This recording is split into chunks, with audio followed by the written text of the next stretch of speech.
Hello and welcome to the Stringer Podcast number 16. 16! A number my generation might remember as being worn by the infamous Darcy Tucker on the Toronto Maple Leafs, or by the amount of Transformers movies Michael Bay will no doubt create, one of which I thought was groundbreaking. We're excited to welcome Matt Sharpe onto the podcast from daringboy.com. He's an unbelievable artist, designer.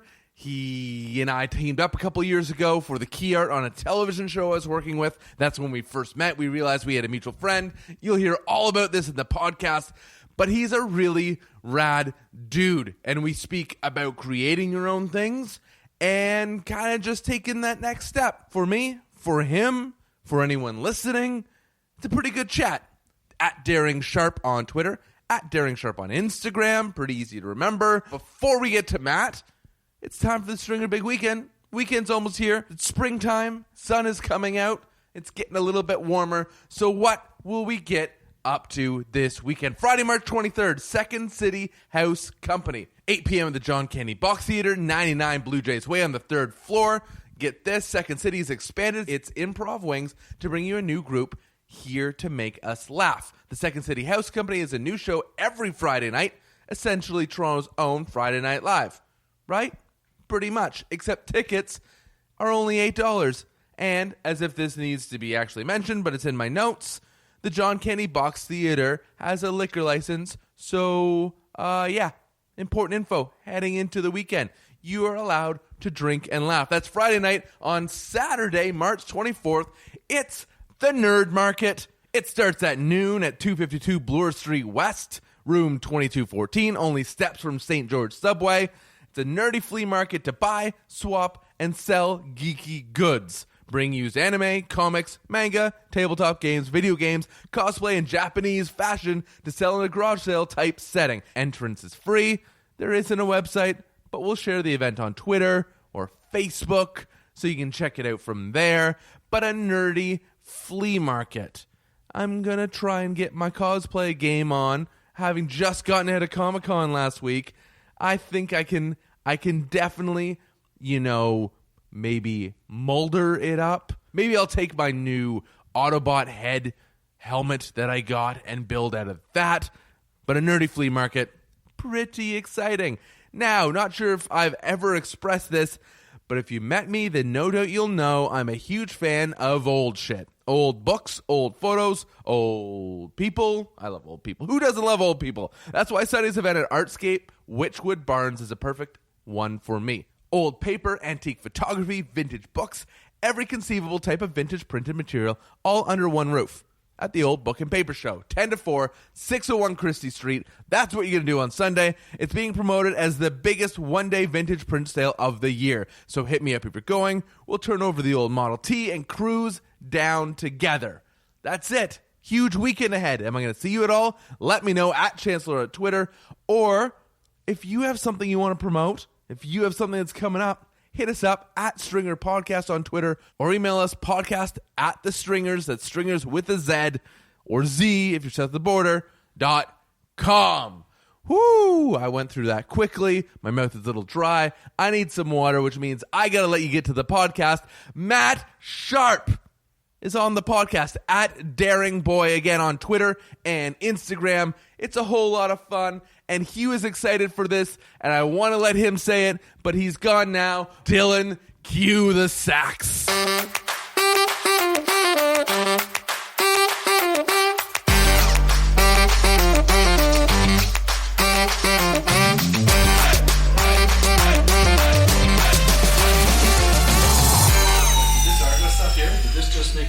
After the acquisition, or was this something that was always in play? No, so... Oh, how much do you know? So, I don't work for MLC anymore. I know that. Okay, yeah. You know that. So this stuff... What happened here? I'm trying to remember. It didn't happen after the acquisition. I know the guy who basically did what I did for the Orgos. Alex Anthony. Alex and I are good buddies. Okay. And so I shot with him a bunch last year, including, I didn't do the Grey Cup, but I did do their Grey Cup celebration. Why did you shoot it? With him. That was just an additional. Oh, really? Yeah, because we worked together. We traded off for like 3 years. Man, now. this is what we got to talk about. Because I was listening to some of the other episodes, and I'm like, no one's gonna want to know. Oh yeah, they do. My parents and how they raised me, like, but that's the fucking shit I'm talking about. So I'm like, how can we bring value? Let's talk about the ups and the downs of making something that's fucking awesome like that, or even like, you tell me why you're shooting with Alex when I don't get, like, you're with MLSC, he's not with MLSC, you're at the Grey Cup. Why are you at the Grey Cup? Let's just talk. Let's figure shit out. All right, we'll figure out what we want. That's my favorite part. Because this is my problem. Yeah. Actually, two things. First of all, I started the podcast because I'm used to conducting really long interviews. Yeah. But I'm always leading somewhere. You right? Like that? I like it at work. But sometimes you want to converse just for the sake of conversing. Does that make sense? It does. My favorite part of the podcast is typically the second half. And I'll tell you why. At that point, the guest is relaxed. You're relaxed with the guest. The rapport's there. You've clearly done this before. You've established the rapport. And that's when it's like, oh yeah, and you knew Monica. Fucking yeah, I knew Monica. Yeah. That's how I got my start at the Marleys. How could you know Monica from the Marleys? And then that's my favorite part too. Yeah. And funny enough, okay, so as everything was being figured out with MLSC, this stopped, right? I didn't do a podcast for like that one episode where you were 3 just months. like, you know what, let's be honest, things were good, things were shitty. Yeah. I got you. Okay. And so I was like, I just got to figure out what the right move is here for me in order to move forward and get things going. And so this is only the second one we've recorded this year. Oh, how do I just want to figure people out. That's all I want. Yeah, all I want to do is kind of like... But you got an audience. But you got an audience, man. And if you're doing this, it's because you want to build an audience. Well, No, I am doing this. Maybe we should actually be like... Yeah. Well, we are recording. Okay. It's a self-start. Right? It's always a self-start. We're always... If you listened to the podcast before, you know it's always a self-start. We were talking about MLSC, and I was like, okay, I don't know. Like, we're gonna... So then I guess I should pick up my mic. So, but this is the funny part is I really did the podcast, but you had an audience... And as part of that, you wouldn't be doing this if this is just you having conversations, because we'd be at Say What right now. First of all, I love Say What. Yeah, of course you do. Yeah, I love this breakfast hello. That's exactly what I'm going to be doing on Saturday morning. But it's twofold. Okay. I realize that I have had the privilege of meeting some really awesome people, and you're part of that group of just really incredible people that I feel have shaped me, and I feel are of worth other people knowing. Like, there's worth there. 100%. Other people meeting the people that I know. Yes. Because a lot of the people I've surrounded myself in this industry have been so helpful and so insightful and so awesome. So half of it is introducing whoever's listening to the people that I've been so lucky to rub shoulders with. Yes. The second half of it is honestly a mission of self-discovery in myself.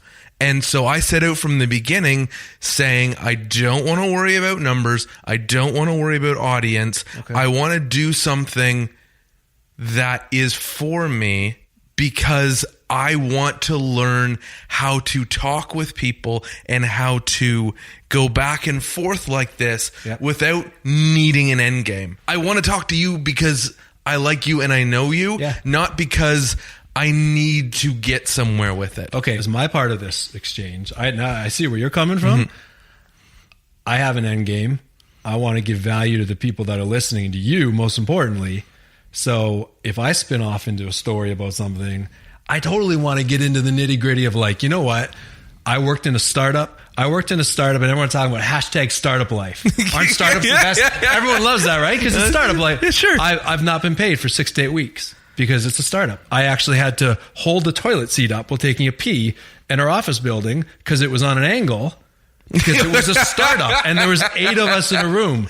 So holy smokes. So that's what I'm saying, dude. So I come on here and I know I'm coming in hot off the gate. We're not talking about my parents and my upbringing, but what I want to do is I want to leave fire in the tracks behind us. I want to make sure that anyone's listening to this. I'm going to flip this interview back on you too, because you fascinate me. I want to learn more about you.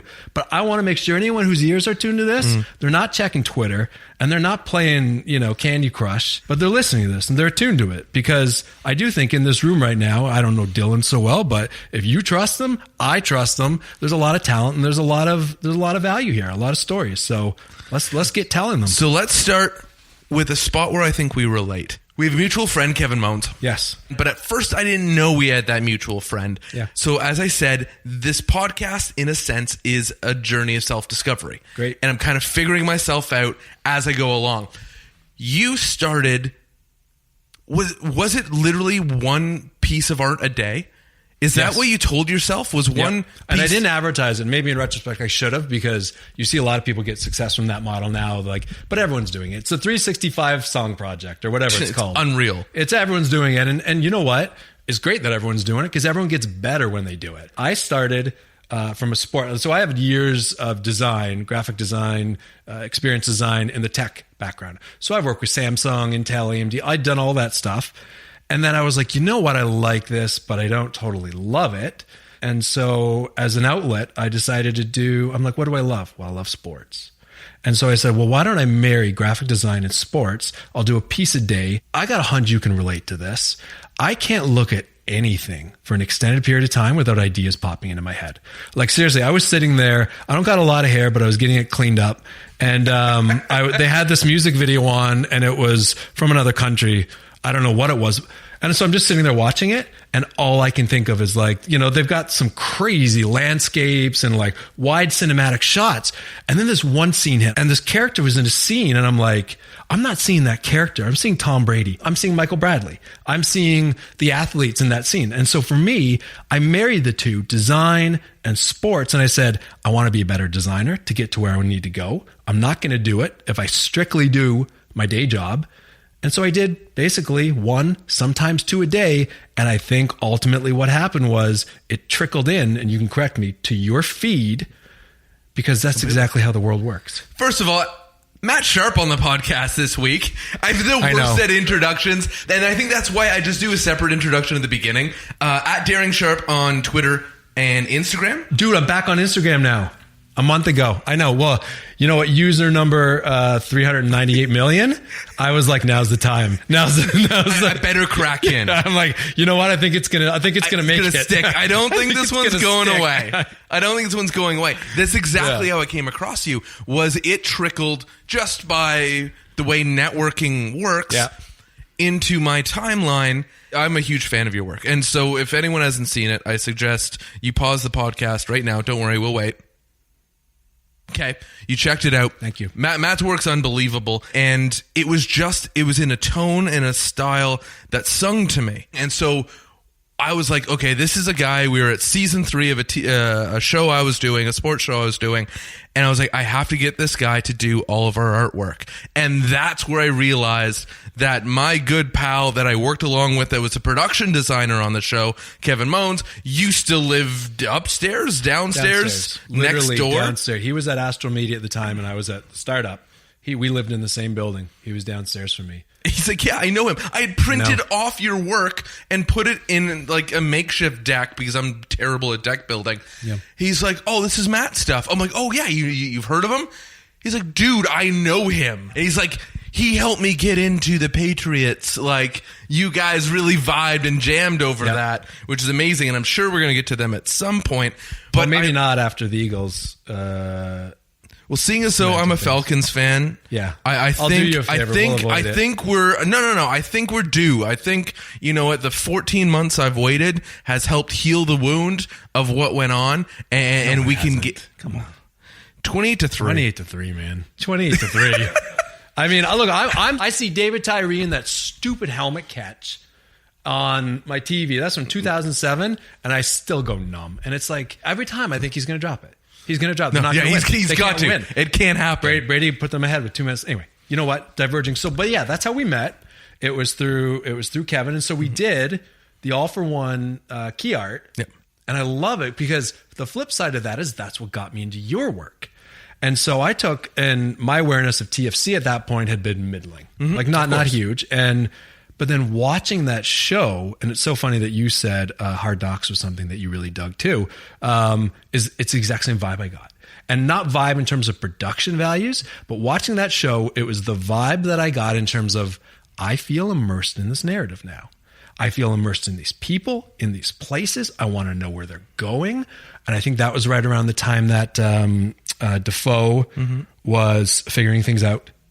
And ultimately he figured it out on the other side of the pond. Yeah, it was right at that time because you had started production on the artwork. And he was gone. He was about to go. Yeah, because Josie came in and he was one of the last additions as we were working through the key art. Yep. And that was the swap. That was Jermaine went out the door. Oh, and really? So you were right there. Oh, I see. That's that benchmark in time. Yeah. Also benchmarks you're beginning to really surround yourself in Toronto FC. Yeah, that's awesome. And it was a good time because obviously now I pay a little bit more attention to them and they've been on that upward trajectory. Although, where do you go from here? I don't know. You had the best season in league history. Yeah. You accomplished 3 trophies, which no one has ever done before.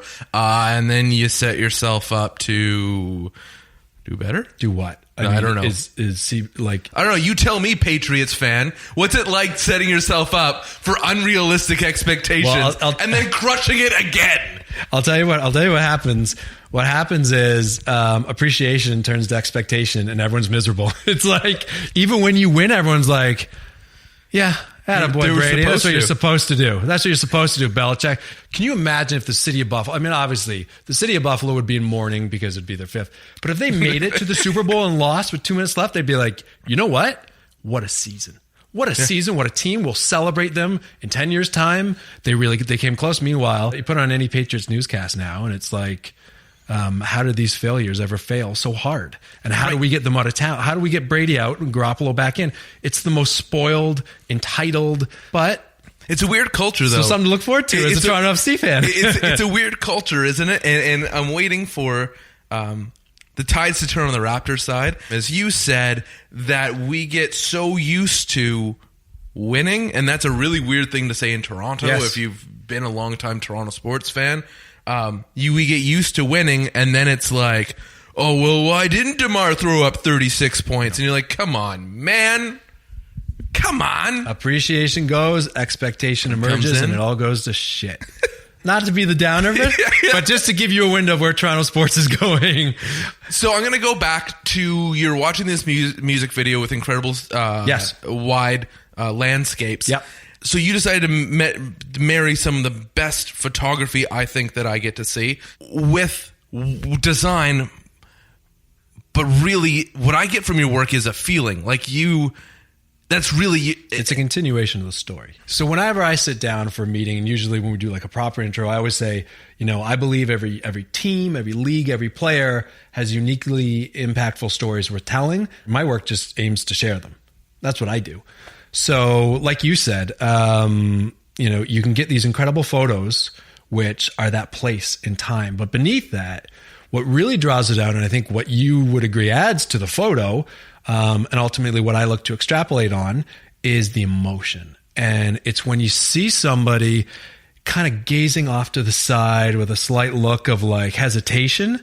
Capturing that moment's one thing, but capturing that and then curating an environment around it that really places the focus there. That's what I love. Because that's what, and you see it in movie posters.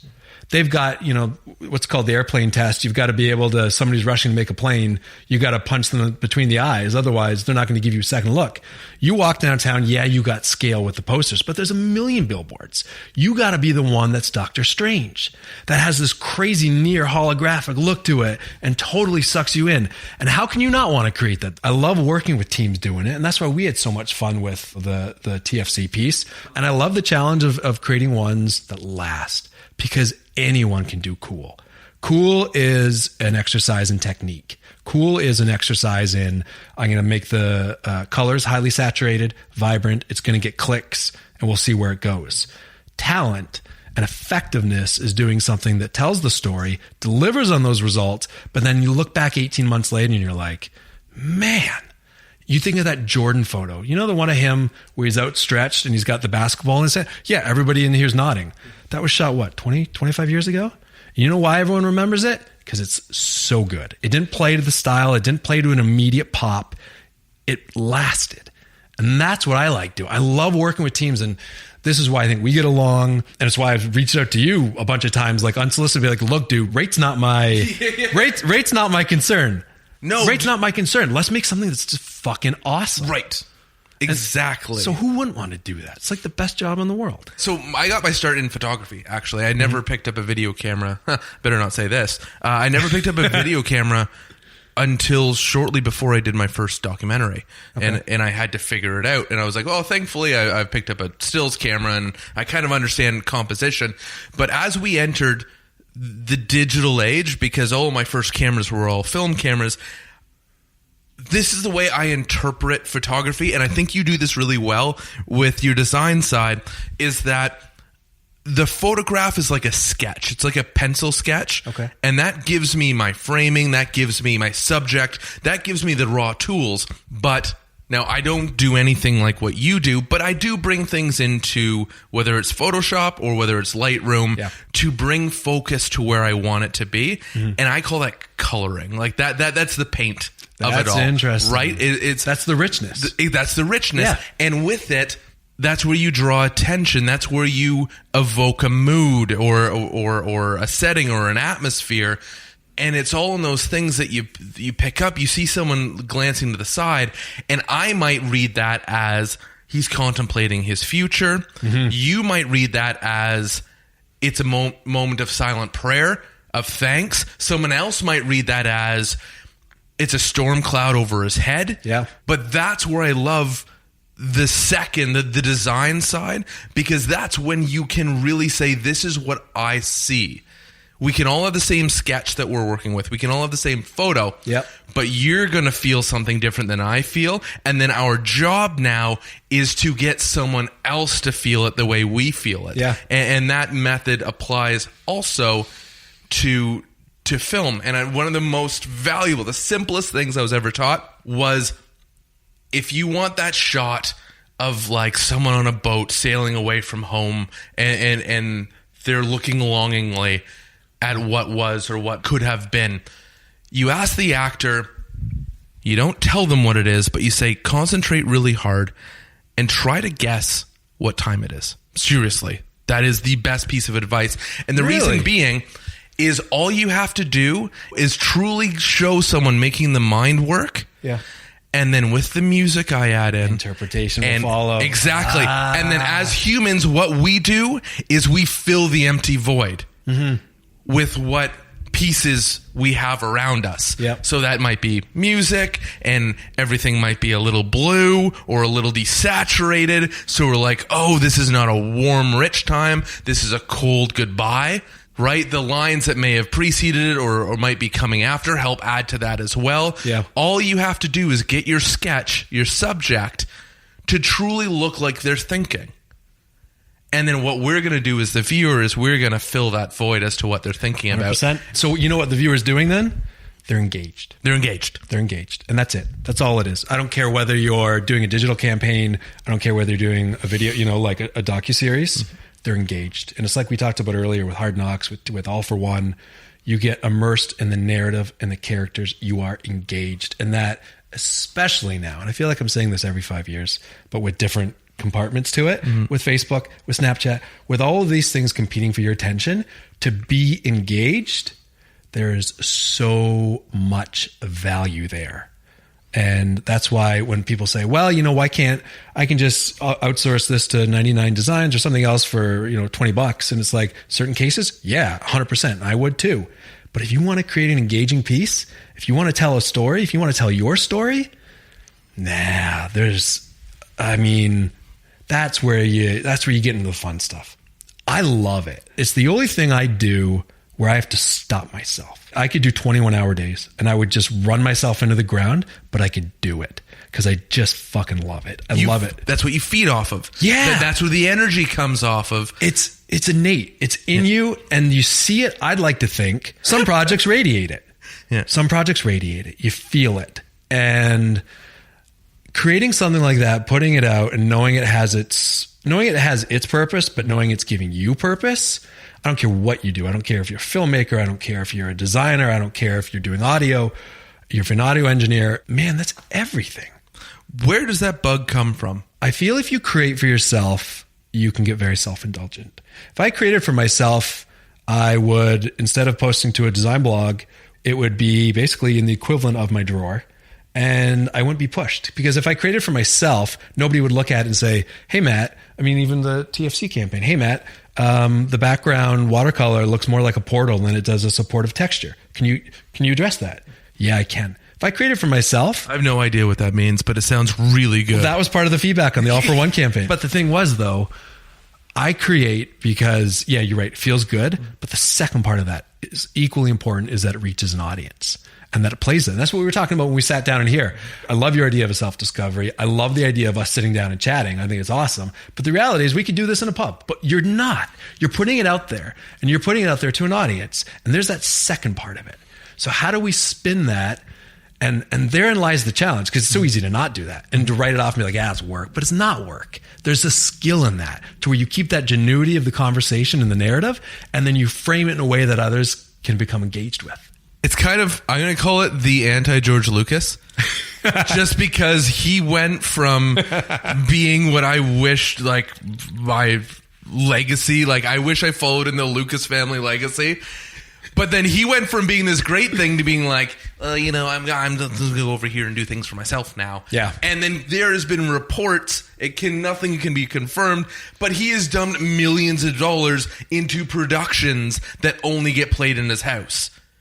Yeah. Which is wild. It's Citizen Kane. Really, in a way, it is. It's Xanadu. It's like, look, I'm bringing in 100,000 cast members to stage my recreation of the Civil War. No one will see it but me. That's what's called fuck you money. It's like, well, no, it's called fuck yourself money. So is the idea then that piece inside of us that's willing to create is really something that's willing to relate? What we're trying to do is build bridges between us and other people. Yep. And by being able to create a creative bridge, we're saying you feel something and I feel something, and in this moment we can feel the same thing. And we're better off for it. Right. Well, especially in a climate right now that seems to be putting up, pardon the pun, walls, right, and dividing people. I believe we're better off for it, for trying to reach out and find those commonalities and see really at the basis of everything, how can you and I see the same thing at the same time? And it's so interesting that you touch on that. I find one of the things I struggle with is I can put out content that I know will get what I'll call an immediate pop. I know I can put something out and it'll be shared everywhere, but it'll be a kind of a hollow style. And what I mean by that is it's just bright, saturated colors. Maybe a player is exploding. It's artificial emotion. Versus the more kind of contemplative pieces where you feel like there's a little bit more of a story there. And you're like, yeah, I mean, yes, it's not yelling at you, but there's something here. And that's any artist. It's designing for the market versus designing for yourself. And I find I kind of struggle with that balance sometimes, because you need the market. Like I see so many artists who are so talented and they're like, well, I'm designing for myself. And again, they have their drawer full of manuscripts and it's great. But the reality is, if it's not reaching anybody, I mean, it's an exercise in self-development. But that's not why I do it. I don't do it for self-development. I do it for me and I do it for other people, and to widen that. And I find it really, really tricky when you know a content piece will move, but it doesn't, like you said, resonate in this time. When it just bounces off somebody, it gets a tap, a click, but nothing more.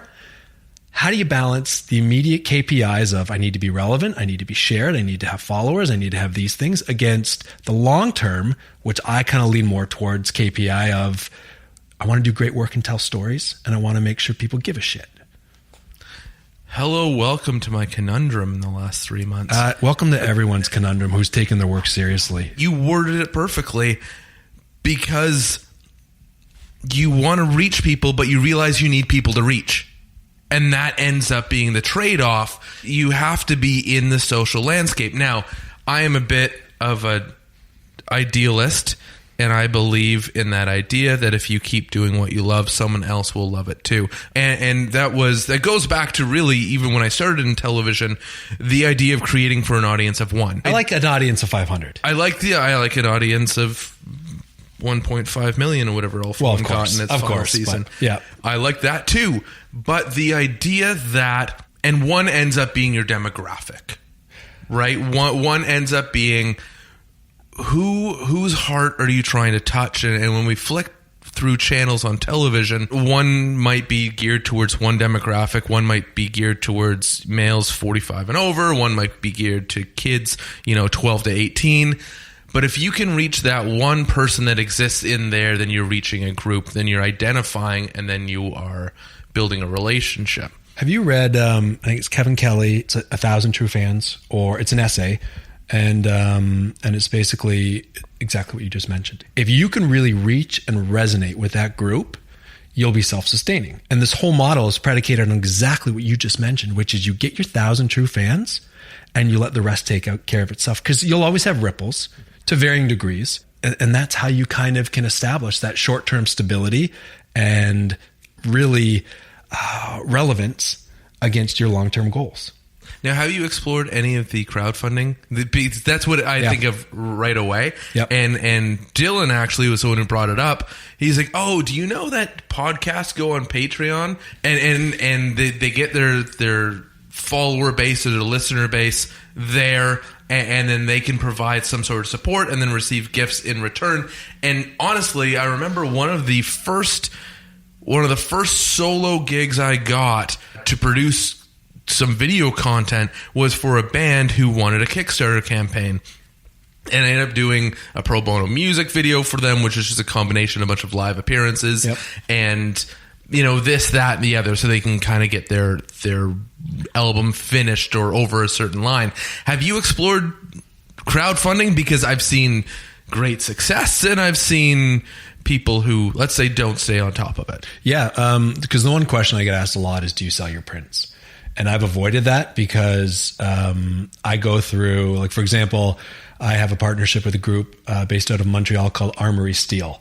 And we do prints with Steph Curry, Tom Brady, like really limited collectibles, like one-of-one signed items. You didn't know that? I did.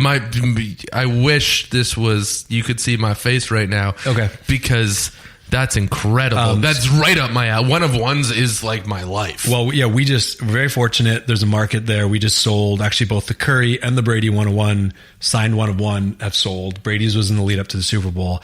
And man, I can't get, as an aside, the money, the thousands that they go for, it's like one went to a private collector in New York, the Curry. I don't know who purchased the Brady one. I didn't have that information. Kevin. Kevin, our friend Brian, is also a Patriots or Brian, fan, his brother. But so in terms of me doing that, so I work with groups like that. And the reason I do that is because the overhead is so high with securing licensing. And I actually explored doing that.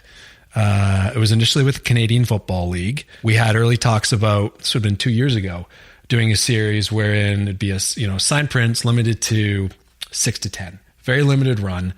And we'd sell them off. And that kind of introduced me to the pricing system behind basically renting out the league's logos, permissions, resulting photography. Man, that's a monster. And you touched on it earlier about the price of sports photography, and it's justified because I'll tell you this, when you find a good sports photographer, you hold on to them and you hug them because they are hard to find. And that is not to deter anyone from going out and trying their hand at it. No, it's the opposite. Get out there because we need better people. We need so much better because there are people being paid considerable amounts of money that I would consider average on good days, and I might hire them to do like an after hours event. But I mean, and so the price there, and you touched on it, it's so expensive. That's just for editorial use. Never mind the sub-licensing you need to spin it into a creative for-profit work. It's incredibly expensive. And so I looked at it, and this relates back to crowdfunding because one of the avenues that was suggested to me and that I explored was crowdfunding it and saying, look, I'm going to secure the league licenses. I'm going to do this. But even then, I can tell you for the NFL, it's not even that you're paying for the licenses. It's that you have to have a certain amount of equity in hand so that if things go sideways with your business, they have it to claim against their bills. It's the same with the Canadian football. It's just so wildly expensive. And I looked at it and I said, is this really going to be worth biting it off, having basically the equivalent of a venture capital funding model backed by 500 people who are my pseudo shareholders who need to be rewarded for this. And then, of course, I've got to turn around and I got to make money. I've worked with printing groups. I've actually had groups reach out to me, and I say no to just about all of them. Armory Steel was the one I said yes to because I don't know about you, man. Everybody wants to put my shit on magnets. They want to put it on... No one ever wants to put my videos on magnets. Well, I would like to see them try. I'm totally down. But I pillowcases, all kinds of stuff. And it's just, I don't want to do it. It's crap. And so I've yet to have a group come to me and say, we can handle the printing requirements you need. We'll help offset, for profit share, the league, the licenses. And, we'll go into this together, and who want to do it above board in terms of the quality of the product. Because I won't do it. I've always believed this. I will not put a magnet out there. I will not put some piece of junk. In fact, I had to ship out prints.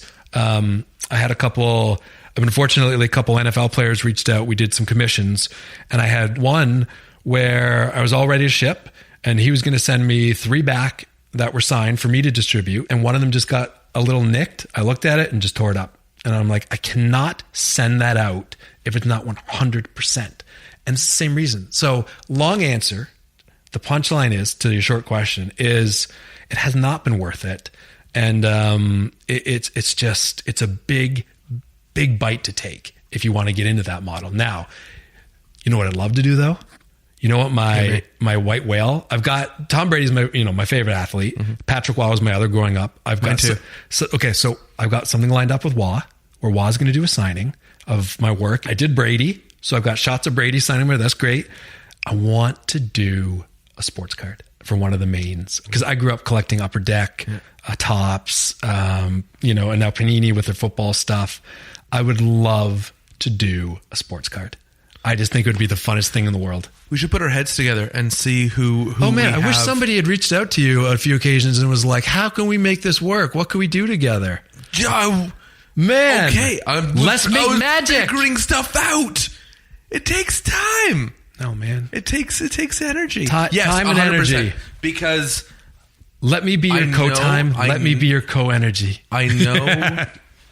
I have done some specific work with card companies in the past, 2 in particular, that I think we can go find some mutual contacts or go and make a pitch. Let's get a really wicked project. Yeah, I was going to say, if let's make money, then let's not do sports. Let's go do another industry. Let's just, you know what? They can totally pay me in Contra if the Contra is like a week away. Oh, I know. If they can just get us a nice little hut somewhere, you can bring your family down. I don't have a family, so we'll bring a couple friends, and we can just relax. I would accept that right now as payment if anyone can help out. Not that I'm complaining. I love being busy, but sometimes it just kicks you. It's funny though, and I talked with Kevin about this too.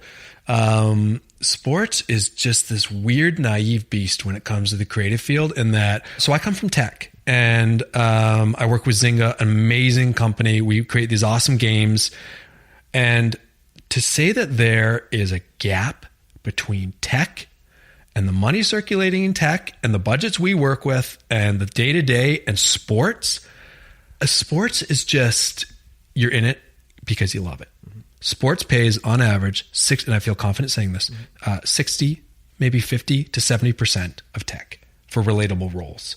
I know creative directors at different companies in basketball and in hockey, like a bunch, and they make what some senior ADs will make at a tech firm. And it's astonishing. Now, why do you think it is? And I'll tell you what I can relate it to is when we do commercial work, when we like sell our soul and like, okay, XYZ brand, I'm going to come in and we're going to do a commercial for you. And you are usually making double to triple rate when you go and do commercial work. And one of the inside jokes is always because you have creative people talking with non-creatives, right? Where they're just trying to throw money at a problem. You're paying the therapist bills, right? For exactly. What results? They're just trying to throw money at a problem, and you're just scooping it up and saying, "Sure, no problem. We'll turn on the camera." Now, granted, it is if you're in it to go make money, all the power to you, and I'm happy for you. But it kind of ends up being soulless work after a while. Does the tech industry, is it throwing money at a problem that innately in a technical oriented person generally doesn't relate the same way to things as a creative person? I don't know if I'd go down that avenue. Tech is a lot more competitive, and the giants who are giants in tech have a lot more money than most of the giants in sports. I love tech. I love working at Zynga. I love what I do because I work in the ads division and I don't work on the same thing every day. I get to work with Netflix, NBC. I get to work with high quality key art, very smart PMs. And so I enjoy it. However, with sports, I really do think they bank on, if you walk out that door, 6 other people who grew up watching the Leafs, the Canadians, the Raptors, the Patriots, the Cowboys are going to walk in and say, you don't even have to pay me. I will totally work for free. I will do, and I've seen it. I, no word of a lie, have been told to my face in contract negotiations that you aren't that special. We can find 1,000 other people to fill your role. Yeah, that's usually Exhibit A to get the hell away from and then I go saying it. Okay, cool. Well, my side's still my side, right? Because in the end, we still have to pay our bills. I'm sorry, Toronto is not a cheap place to live. Yeah, I know. Right? We still need to pay our bills, and it's a funny approach, but that exists in the sports world. Just like you said, that they know there's passionate people out there. There are talented people out there. They know they can find that combination in sports because it's a breeding ground for passionate people. There's no substitution. I just hired a designer, and contrary to sports, the application count was high. Like we had 300, 400 applications that we were going through. But in the end, they weren't going to be paid what a sports designer was. They weren't coming in with that same offer of I'll take less. And to your point, it's funny you mentioned, someone saying, well, you're not special. I've got to the point where when it comes to negotiating, I completely remove any substance to any extracurricular comments that are made outside of the dollars and cents, because everyone just wants leverage. They want leverage if they can get it by hurting your feelings. If they can, flip side, and I'm sure you have this too. I've had this. Matt, we love your work. You're the best ever. Completely. I will hoist you on my shoulders, and we can't, obviously we don't have a lot of money right now, but it'll be great exposure and we'll all win. Yeah. And it's like, wait, sorry, that last part about not having no, not the shoulder part, the money part. I'm not in this. If I was in it for the money, I wouldn't touch sports. I would never touch sports. No. But I fucking love it. I love it. And so I don't need to make mint. I don't need to break that on sports. That's fine. But when you come in at 5 cents on the dollar and you gloss over it, or you try to introduce some attitude around that, I love sports, but sports is not a roof over my head. I was working with a great I'm still working on a project with a great account manager that understood the value of product and the budget of their client. Because as we get in these meetings, and I don't know how it works for you, but for me, when I get inside a creative meeting, I am pitching the moon every time. Oh, yeah. Even though the budget might just be Albuquerque, I am pitching the moon every time. Not that I need all the money, but I just want to do the biggest, greatest, grandest thing. I will verify to anyone who's listening who questions Clay's genuity. He cares. He's not. You're pitching the moon. You're going beyond budget, and you would make it happen. Sorry, man, I cut you off. No, it's all good. No, you do it for the concept. We had a great account manager that really reined us in, and sometimes that's what you need, and that's how I tell everyone all the time.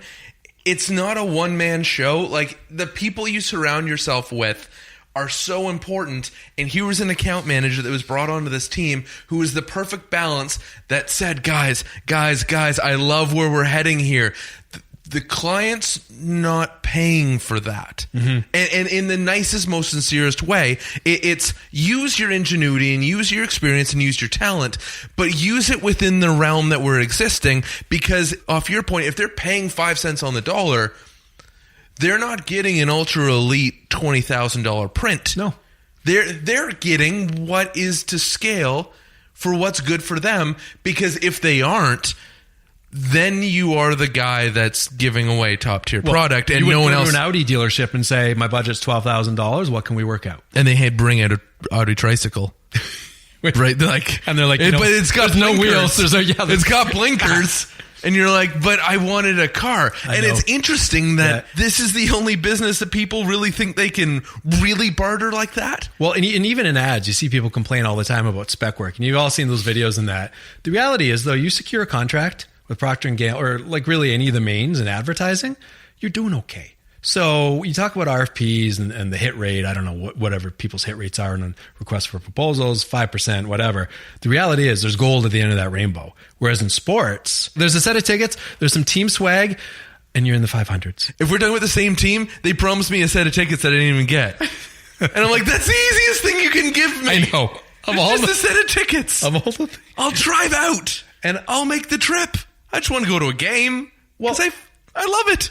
And that's where, I mean, I guess in the short term, you learn who not to work with. But it's like, how can you not manage that? But so you touched on the account manager, which is interesting because I think it kind of relates to our earlier conversation with respect to the podcast where, you would totally go off, but there's got to be some parameters. There's got to be some parameters like KPI, key performance indicators with respect to audience, whatever. There's just got to be something to anchor yourself on. Otherwise, you can go spinning in the clouds. And I had a project recently with MLSE. We did the executive lounge opening and we did a bunch of framed prints for the lounge. And the project was fantastic. And I worked with a very talented PM, Amy Levine. So we did this project and we hit a point where I was looking at the work I'd been doing and I was like, and she'd mentioned, you know what, we're going to get this done on a metallic stock. And I was looking at it and I'm like, this is very like digital illustration. I'm like, what if we went on like a canvas? Because I know it'll work. And she's like, I hear you and I get you, but I think this will translate well. So anyway, I actually, just yesterday, I was at a printer and they showed me the stock and they showed me a sample of what some of the works. And she was totally right. And she was totally right. And I love it. And I love that she was right. And I'll tell you why, because I love working. It's what we talked about earlier with talented people. Mm-hmm. And I love, throughout the process, she was, turning into testimonial, but fantastic. Like always replying quickly, which showed that she cared. And what I love about that is the next time I get an email in my inbox from like Amy Levine saying, look, terrible deadlines, no win situation. I'm even hesitant to ask. I will take that project because I have faith in the person behind it 10 times out of 10 versus actually I had one recently with a big broadcaster in the States. And it was like, we want to do this series. And it was just so open-ended. And having had an experience of, I've only had one project ever as a freelancer that went off the rails. And it was because there was broken process behind it. So now I look at that. When I got someone I can trust, this is what I was saying, I like working with you. When I have someone I can trust, I will double down on that. I will be in their corner in the worst possible circumstance, whereas others, far more hesitant. Dylan, actually, I'm gonna close the loop a little bit more and show you guys how you two relate. We spoke how when you came on in the timeline of everything with All for One, Dylan came on for season 3. That's when Dylan and our paths first crossed. Is I hired him to come in and help a lot on the post side, and then later he came on more of the production side, but more on the post side, and that's when we first crossed paths. I told him at the beginning, though, and I tell everyone I work with, I say, I enjoy conflict. And not that I enjoy insulting you or belittling you. No, productive conflict. I enjoy me bringing the best idea to the table, and you have to beat it. Yep. Right? I want you with your talent and your skill set and your experience to come and beat my idea, because I'm not tied to it being my idea.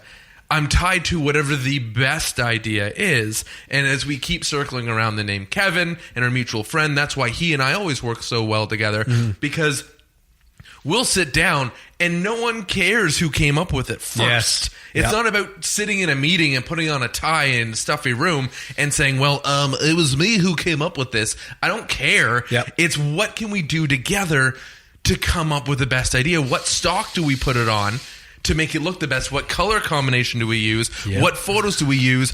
And how do we vibe off each other? And that is the whole reason why I got into this industry, is just to vibe with people and sharpen each other and improve each other and learn off each other and put out frickin' wicked work. I didn't get into it to wear nice clothes or to make lots of money. Yeah. All I want to do is vibe with people, and that's what's really neat about you, and I'm so glad we've stayed in touch over the years. And when you find that groove in that section, that's when you know that you're in the right spot, because you found the right people around you, and they're so important. The people are everything. I've worked for the last 4 years with the University of Guelph Griffins football team and Bill Brown and Stu Lang, and they're doing things that no other school in really Canada is doing when it comes to developing. And it's the same thing. We get to do the coolest things together, but we all see it the same way, and we'll kick the shit out of an idea. And we'll say, I'll bring something to the table, and I'll say, this is this, this is this. They vet it. They come back, let's do, And when you get that, it's like, the whole thing, pressure creates the diamond, all that stuff. But it's true. It's when no one takes it personally. And people always take that like, that gives me permission to be a dick. And I'm really glad you clarified. I find a lot of people are like, it's like they're acting out a role to play the role of a creative. Like, yes, I'm going to defend my idea and I'm going to be a jerk about it, not because the idea, whatever. And you sniff them out right away. You don't get it. Yeah. Because you're trying too hard. This is just a pile-on process where we're all piling on ideas. And at the end, the best one comes out. I interrupted you. My apologies. I'm bad at that. Conflict's not a final act. It's the process. It's part of it. And I think sometimes people hear conflict and they think of you, or not even you, but like this, and that tone. No, sometimes conflict's just, I think this. Well, I think this. Okay, let's see what we can do together. And there's so much value because when you find those people, those are the ones you want to surround yourself with. And those are the ones you want to let yourself keep in touch with going forward. Because if you're going to make something, because if you love doing it, and if you want the people receiving it to love engaging with it, you have to do it with like-minded folks. You cannot do it with individuals who are there to play the hierarchy, who are there to play the budget card, who are there to, basically treat it like a 9-to-5. It's sometimes you're in those situations, but that's not it. You want like-minded individuals. My favorite words in a meeting is, what if we tried this? Yeah. And that's a way to be, first of all, in a sense, combative, but at the same time, you're doing it in a really disarming way. And it's because someone's like, oh, well, we need a shot. We need a shot of someone putting a stick of chewing gum in his mouth. And then you say, what if we tried this? That's how you add on. Because it becomes alive. Exactly. It stops being my idea that I put on the paper, and it starts being, we'll do this. And it's an evolution of the idea, and then it turns into this, and then somebody else. That's when you know you're in a good spot creatively, in a good room creatively, with a good group, when someone else chimes in with this.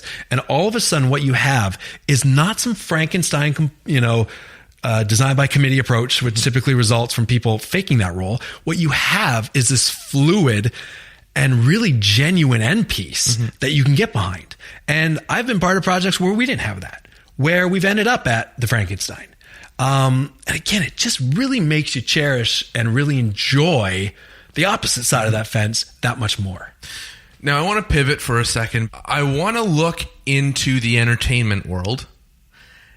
And I want to get your opinion because I don't understand concept. It's weird that I say this, but I am very visual. I'm a visual learner. I'm spatial when I write things or when I present things. The concept side is always really intriguing to me.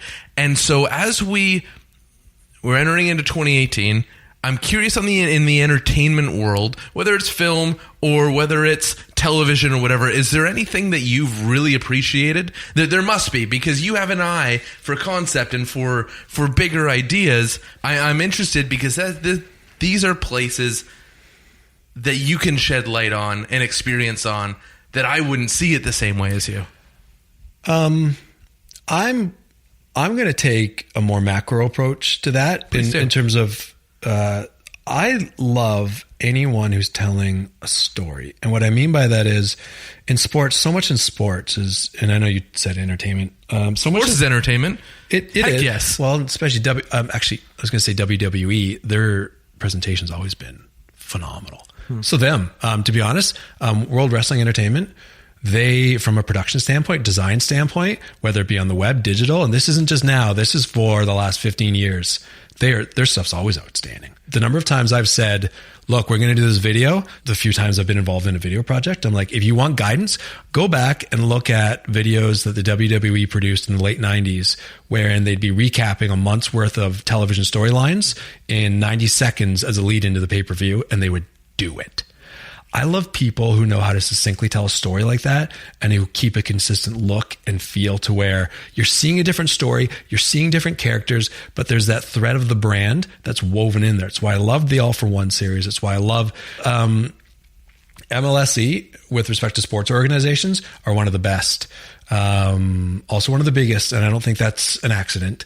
I think the best and really the only groups telling participating in effective storytelling in sports tend to be larger ones who have the money to finance a staff who knows how to put things together.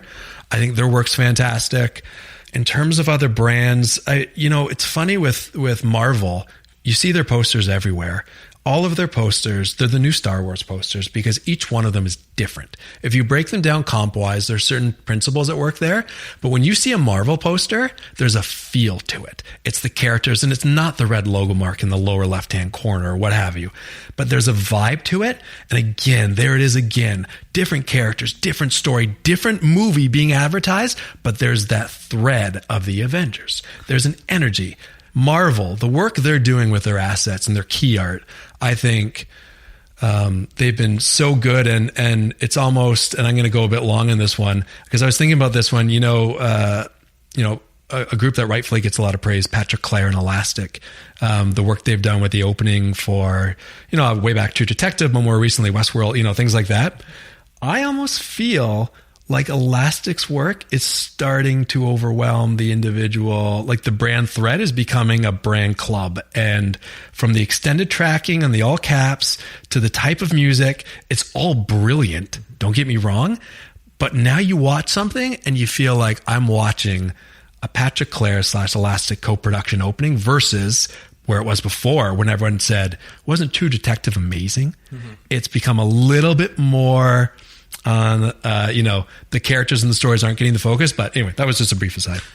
I love that you went with Elastic, and I think we can carry this conversation I'm sure on we for could. at least an hour after the microphones go But up. we did it, man. Did we give value? We said we were going to come in and we were going to give value. I feel like we gave value.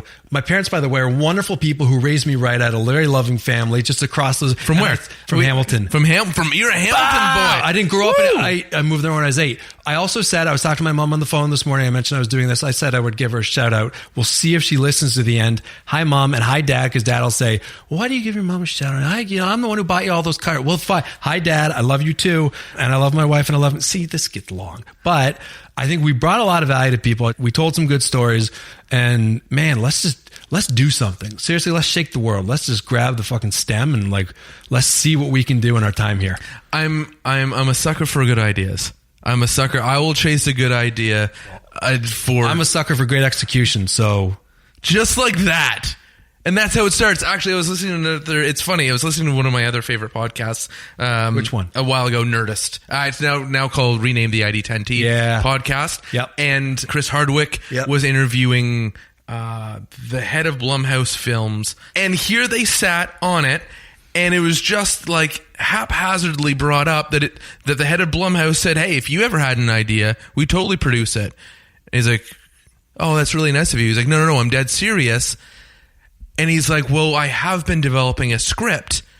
And sure enough, the podcast went off, like it came to its natural conclusion. They stayed and they spoke together for much long afterwards, and this film is now in development. And I love the idea. I love bringing people together, and I love introducing people I know and I've been lucky to be around with other people I'm now meeting through this medium, through the podcast medium. Yeah. So let's create something amazing. At the same time, let's make sure everyone sees this something amazing. Yes. At Daring Sharpe on Twitter and Instagram with Sharpe an E. with an E. Sharpe with an E. Daringboy.com. Daring Boy, is it still going? Daringboy.com is the actual name of the business that I run behind. With .com on it too? Daringboy.com is my site. It's the business name. Yeah, that's my business name. And I can't wait for the next part because I want to tell you something, man. I love veggies. I love celery. Yeah. I have celery, carrots. I tell it to my kids, and when they complain, I'm just like, no, veggies are amazing. I can eat veggies all day. We got to get out of here. Yeah. We're chewing up time, and I want to tell everyone, please, please, please be good to yourselves. And eat your vegetables. That's the first time it's worked this organic. It's amazing. That's the thing, man. We're going to go viral.